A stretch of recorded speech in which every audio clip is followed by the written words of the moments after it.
country, we don't have a tradition of locking up the leading political candidate, no matter who that candidate is, or no matter what party they're part of. That's not part of our tradition. This is Stalinism. I remember Donald Trump leading chants of lock her up about Hillary Clinton. Does that make him a Stalinist?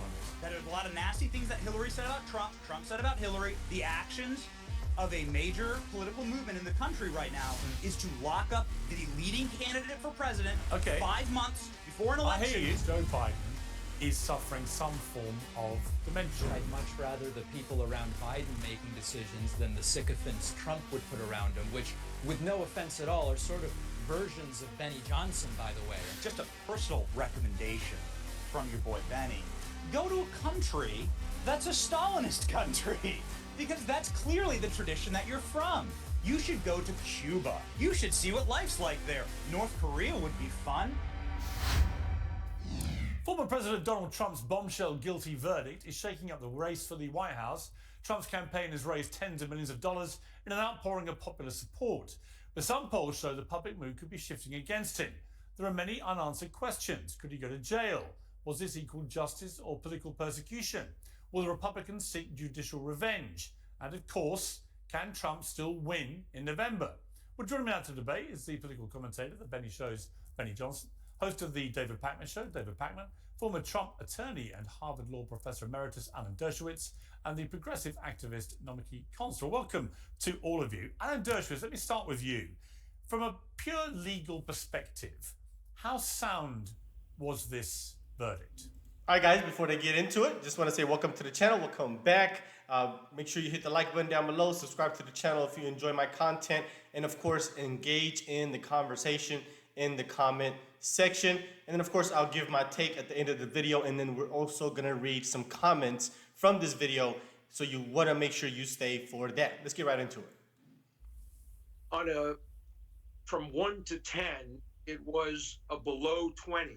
It's the worst legal verdict I've seen in 60 years of practicing, writing, litigating cases. It's now days since the verdict. I still don't know what he was convicted of.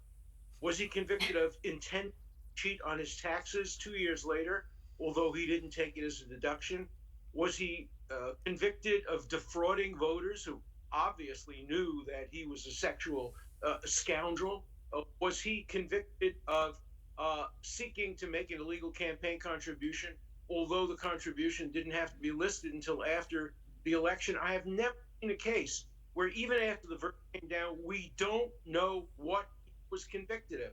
No one in history has ever been convicted of failing to disclose hush money payment paid to somebody. Why would anybody pay hush money if they had to disclose it? This is a case where the prosecutor simply decided to get Trump. I'm not a Trump supporter. I voted against him. I'm a liberal Democrat, but I care more about the weaponization and distortion of the criminal justice system than I care about what impact this will have on the election. Two more quick. Interesting, right? Now, of course, I hope you noticed the smug facial expressions that they were making throughout his answer. He said it. He said, I'm not a Trump supporter. I'm a liberal Democrat. I've been voting Democrat for 60 years. But the reason I stopped it right here was that anybody that comes onto these panels, this person here in the middle, her on the far right, any of them that come onto these types of debates when it comes down to the conviction of Donald Trump, the first questions that you have to ask them before you get into the crux of the conversation is, hey, you two here are for the conviction. What is he convicted of? Can you please explain to us what the crime is? What did he do wrong? And also cite the law that he broke. If they cannot do that, there's absolutely no reason whatsoever that you should have any type of conversation or debate with these people, because they can't even explain to you clearly what they're for, you hold this position so dearly. These people are fighting and screaming and coming on every platform cheering that they're happy he got convicted, but they can never explain to you what that conviction is. Not one debate that I've seen has any liberal or a Democrat has clearly explained to us what the crime is and what law that he broke. So let's keep going here. questions for you, Alan. First, do you think he's going to get sent to jail? No, absolutely not. He will get a 2-year jail sentence, I predict, suspended, or conceivably a 2-year or 3-year jail sentence postponed. But he will, on election day, not be imprisoned, although he will get a sentence of imprisonment because the judge wants to send a signal about how serious this non-crime really is. And given what you said about, less than minus 20 on the scale of sound judgment, how likely then is it that he will win on appeal? He will lose on appeal in the appellate division of New York, which are Manhattan judges who have the same problem that jurors in Manhattan. They don't want to be pointed to, this is the man who allowed Trump to be president. So he will lose in the appellate division. He may well win the New York Court of Appeals, which reversed the Weinstein conviction on grounds similar to those grounds that would be alleged here. And if the Supreme Court were to take the case, he would almost definitely win in the Supreme Court because the instructions violate clear directives from the United States Supreme Court. But the question is, if he wins, will he win in time for the election? Remember, they rushed him to trial because, as Jack Smith said, the public has the right to know that he's a convicted felon before the election. The same public has the right to know that that conviction has been reversed, if it's going to be reversed, before the election. The tragedy would be if Trump were to lose the election, then win the appeal. Then we would be back to where we are today. Election denial, half the country would be dissatisfied with the result. That's the worst possible result. Losing the election, winning the appeal, and the appeal is won after the election is over. Boy, oh boy, oh boy. That would be chaos. Okay. David Pakman, I saw you smirking quite a lot during what Alan was saying. But Alan, as he said, he's not a Trump supporter, and he is one of the most eminent lawyers in America. Facts. Does it not concern you that the glee that currently is spewing out from every Democrat pore might be tempered by a pretty hard reality shock if it plays out the way Alan suggests? Well, I agree with much of what Alan is saying, and not all of it. He's a lawyer, I am not, and to some degree, I don't even know why I'm here, but we can discuss that part later. But I think Trump's going to lose either way. And why do I think that? Because Republicans have lost everything since Trump won in 2016. 2018 was a disaster. Trump lost 2020. The red wave of 2022 led to Democrats getting a bigger majority in the Senate. The 2023 special off-year elections, every abortion-related referendum, it's been a disaster. So Trump's going to lose regardless. I don't know how much of an impact this verdict is going to have, but we know what he was found guilty of. You can say, well, I don't know that they should have brought the case. There is prosecutorial discretion. Hopefully what was he found guilty of? that with regard to Hunter Biden as well. You can say the judge should have recused himself because he made a $35 donation to Act Blue.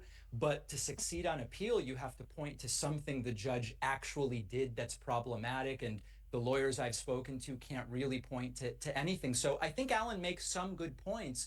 I just don't see this as the crazy controversy that some are making it out to be. Well, let me explain why I think it might be. Is that I can just see how this plays out. Is that if Trump was to lose, last time in 2020, he went on a ridiculous campaign of trying to say the election was stolen. He's never produced any evidence to corroborate that. It was ludicrous. This time, he's going to have, and by the way, we have the backdrop of the Hunter Biden case going on, where the laptop story, which was suppressed by social media, let's not forget, which could have had a material impact on that election. That is all going to get reminded into people's heads that actually, that story was suppressed. It shouldn't have been and could have had an impact. So you're going to have that as the backdrop for this. But if Trump was to lose it by a marginal amount, which it often tends to be these days, and I'm not even sure he'll lose, by the way, but if he does, he's going to sit back and go, well, it was literally stolen by this ridiculous prosecution. And I've been asking Democrats the same thing the whole time, really, which is when you look at this in the round, you've got Bill Clinton, who, while he was president, had sex with an intern in the Oval Office. You've got Bill Clinton, who paid off Paula Jones $850,000 for settling a sexual harassment case. While he was president, it didn't happen while he was president, but he paid her off while he was. None of that led to a criminal prosecution. And I would think many Americans, if they're just out of the toxic tribal loop would go, well, surely even the Paula Jones one sounds a lot worse than a consensual fling with Stormy Daniels 20 years ago. So they will see a double standard and they will shout a double standard, and Trump will martyr himself at the altar of double standard, and he will have, I would say, a really compelling case 100%. where a lot of people who didn't agree with him about 2020 being nicked are now going to look at him and go, he's got a point. Yeah. Well, before this loser gets into his response, also the argument is that why now? Why now when they could have been charged him with these crimes a long time ago? And if you have the argument, well, it took him time to investigate and blase. Okay, fine. Why 4 or 5 different charges in 4 or 5 different counties? If that's not coordinated, then I don't know what is. How is it that you got 4 different counties that's coming after him at all at the same time, right after he made an announcement to run for president again this time around? Why not charge him in 2016 or in 20, 30 years ago or when he was president in 2016? Why now? Why now? Because the answer is, it's very simple. They can't cheat again. There's no way for them to be able to cheat again. COVID was very convenient for them to do so with mail-in ballots. They're not going to be able to do it at the scale that they did it back then. And everybody's watching them. So for them to be able to win an election now without cheating, what do? Lock them up. You just get them out of the way. I mean, it's so clear and cut and direct. I just don't understand it. And then that was a great point when he said about Bill Clinton. But what they're going to make the argument is that, well, that wasn't a campaign contribution. Well, neither was what Donald Trump did. Because what they're claiming, for those of you guys that don't know what the crime was, is that he falsified the documents as far as the payments that he made to Stormy Daniels in his ledger, essentially, which is a misdemeanor. But they escalated it up to be a felony because they're saying that was a campaign contribution that he made to basically impact the results of a campaign. You can't do that, apparently. But ultimately, the payment that he made was a payment that he would have made whether he was running for campaign or not. They're basically saying that he paid her this hush money because it was going to make him look bad during his campaign. Well, that's not a campaign payment, or he doesn't need to use campaign funds to do that. He used his personal money to pay her off. But they're saying, well, it is a campaign contribution, so you should have counted it as towards the campaign. But if you did that, that also would have been a crime as well. So it was almost like damn if you do, damn if you don't. But ultimately, what he did was something that he would have done whether he was running for president or not. So therefore, it's not a crime. This is the payment that he would have made outside of a campaign. So it's not for him to impact the results of an election. It's just something that he would have did whether he was running for election or not. And you also have to prove that intent. And how are you going to prove that was his intent? You can't. That's impossible. But anyway, let's just keep going. Flaw is that there was nothing illegal about Bill Clinton settling that lawsuit, and they were not campaign contributions disguised in this way, which was determined to be criminal. I think Trump will make himself a martyr either way. He's a victim of the system of elections being rigged. He's a victim of the justice system being rigged. He's a victim of the media rigging his microphone and the temperature and the debates. He's always going to be a victim of everything. They've lost everything since 2016, Piers. Of course he's going to be the victim because he can't just admit, for the last 8 years, I've destroyed this political party. We've lost everything since I became. Let him lose legitimately. Well, that's what I was about to say, actually. I was about to say, in that case, if it's so inevitable he's going to lose, why go down this route of really overinflating a state misdemeanor about a fling 20 years ago and then a bit of paper shuffling? Exactly. Why do that with all the potential fallout and blowback? You've already seen Trump's raised $200 million since these verdicts came in. That can only help him. I just don't understand why Democrats would do that. Now, Sandy, let me bring you in here. There is a but here. Yes, he's raising a ton of money, but also I saw a poll in Reuters saying that 10% of registered Republicans are less inclined now to vote for him. 25% of independents indicating they might be less inclined to vote for him. Now, it's the first poll really that's shown that, but if that starts to be a trend and that is the effect of this conviction, that's going to be a problem for Trump. Yeah, I think there's a much bigger problem at play right now, Piers, and I'd really like to clear the table here as we have this conversation, because we need to actually talk about what's happening, because what's happening here is not normal in America, not in this country. In this country, we don't have a tradition of locking up the leading political candidate 5 months before the election, no matter who that candidate is, or no matter what party they're part of.